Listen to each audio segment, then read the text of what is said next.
here's another video of a drug dealer dragged by a car. And you're pretty much a drag, eh, Daryl? Anyway, I don't know now, but when I was young, dealers weren't so desperate that they hung onto your car as they sped away. But maybe this guy has a different reason. Let's find out.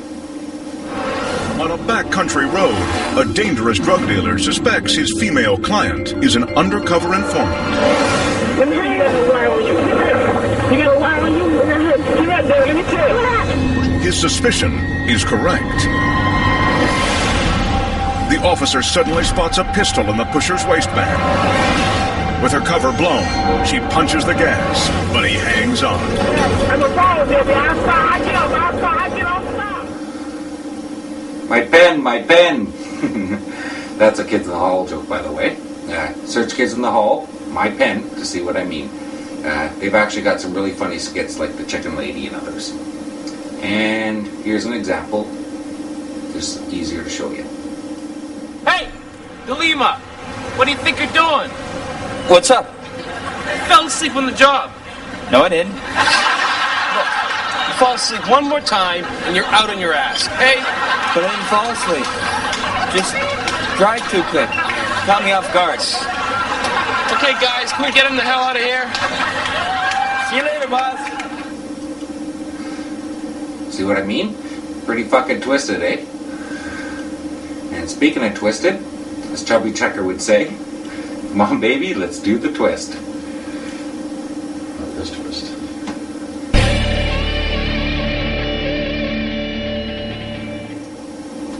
Well, it's high time for another Celebrities on Weed. Surely.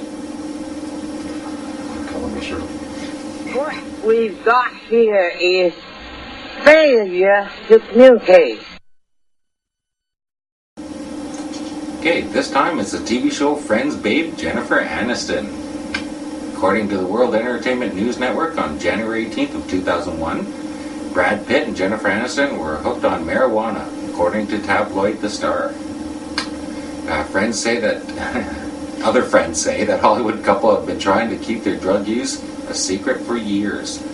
One friend says they tell pals their idea of a perfect night is getting high together at home. Mine too.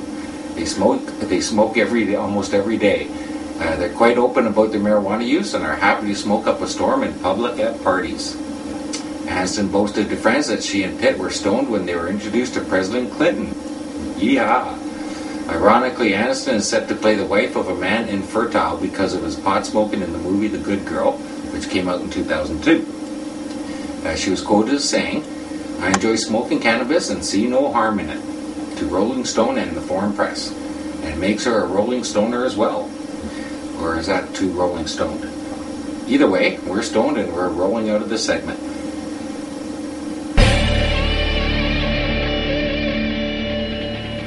Hey Daryl, time for another video clip. Go figure, eh? No, go get your pencil and paper and go figure it out. Yeah. Anyway, here's a clip of the most classic stoner cartoon of all time. All the old timers will know this one. And for you youngins, well, you don't know everything, do ya? Do ya? Here's a classic stoner cartoon clip. The magic dragon lived by the sea and frolicked in the autumn mist in a land called Annalee. Once, quite by chance, there was an extraordinary old universe of worlds and wonder, of moons and magic. Yep, if you've ever downloaded someone's entire playlist when downloading music, you'll see the hardest core shit like Sepultura or punk rock or whatever. But in that list, you'll still see Puff the Magic Dragon. And that's speaking from personal experience. And speaking of experience, as Jimmy once said, are you experienced? Well, if you are, then we can end this segment.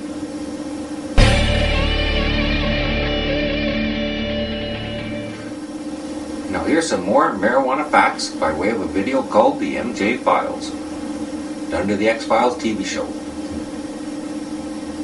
Check it out.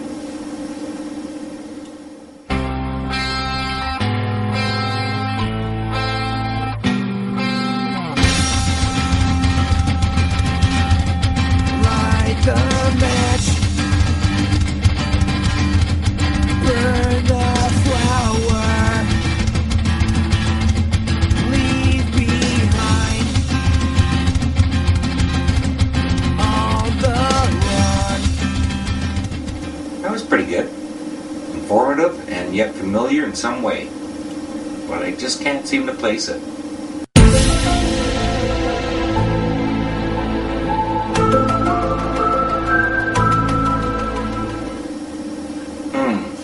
Maybe it's this implant in the back of my head atop a secret government agency put there to monitor if I'm smoking marijuana or not.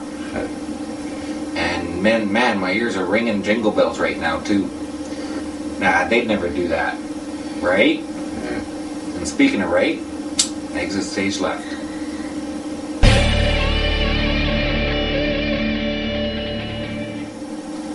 Well, here's another video we're going to introduce you to. Quite a few this episode actually, of course. And this one is what those anti-druggists can truly be afraid of. It's a video of the weapons students can pack before going to school. We used to pack lunches personally, not AK-47s. Man, how the times have changed, eh? Anyway, check out this video and be afraid. Very afraid.